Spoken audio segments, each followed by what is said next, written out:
భాగ్యనగరంలో వేలాది గణనాథుల నిమజ్జన అనంతరం హుస్సేన్ సాగర్ లో వ్యర్థాల వెలికితీత పనులు చురుగ్గా సాగుతున్నాయి. నిమజ్జనం ప్రారంభం నుంచే అధికారులు ఈ కార్యక్రమంలో నిమగ్నమయ్యారు. ప్రతిమల శిథిలాలు వ్యర్థాలను వాహనాల్లో తరలిస్తున్నారు. హైదరాబాద్ మహానగరంలో వేలాది వినాయకుల నిమజ్జన ప్రక్రియ పరిసమాప్తమవడంతో హుస్సేన్ సాగర్ లో వ్యర్థాల వెలికితీత పనుల్ని జీహెచ్ఎంసీ వేగవంతం చేసింది. విగ్రహాల వ్యర్థాల్ని తొలగించేందుకు మహానగర పాలక సంస్థ సిబ్బంది తీరిక లేకుండా పనిచేస్తున్నారు.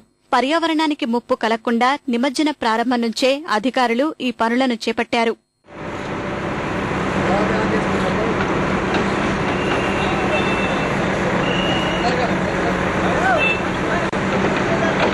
నిమజ్జనం చేసిన భారీ ప్రతిమల ఇనుప కడ్డీలను వెల్డింగ్ ద్వారా విడదీస్తున్న సిబ్బంది విగ్రహాల శిథిలాలు, ఇతర వ్యర్థాలను తరలించేందుకు టిప్పర్లను ఏర్పాటు చేశారు.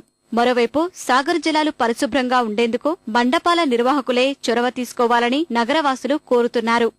మేము సొంతంగా మా యొక్క అసోసియేషన్ తరఫు నుంచి ఇక్కడ మా వినాయకుడిని ఇక్కడ తరలించి మా వినాయకుడిని మేమే దించుకుంటున్నాం. ఇంకా ఇతర వినాయకుల వాళ్ళు కూడా మేము ప్రోత్సహించి దాన్ని తీసి ఈ యొక్క హుస్సేన్ సాగర్ని శుద్ధి చేయాలని చెప్పేసి వినియోగించుకుంటున్నాను. కార్యక్రమం పూర్తి చేసినాక కూడా అందరూ వేసేసి వెళ్ళిపోతారు. మేము మా వినాయకుని ఎలా వేసామో అలాగనే దాని ముడి పదార్థాలు ఏముంటాయో అది తీసుకెళ్లాలనే మేము ఇక్కడ ఉన్నాము.